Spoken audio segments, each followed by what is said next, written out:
বিশ্বনবী বললেন খায়রুকুম মান তাআল্লামাল কুরআন ওয়া আল্লামা, তোমাদের মধ্য থেকে ওই ব্যক্তি আল্লাহর কাছে সবচাইতে বেশি সেরা যে নিজে কোরআন শিখে অন্যরে শিখায়া দেয়।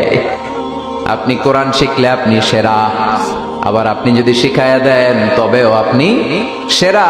এজন্য কোরআন শিখানোর চেয়ে শ্রেষ্ঠ কাজ হয় না। আপনি যদি কাউরে শুধু সূরা ফাতিহাটা শিখান, কোন সূরা, ওই লোক যতবার জীবনে সূরা ফাতিহা পড়বে তার একটা পার্সেন্টেজ সওয়াব আমলনামায় আপনার আছে না নাই?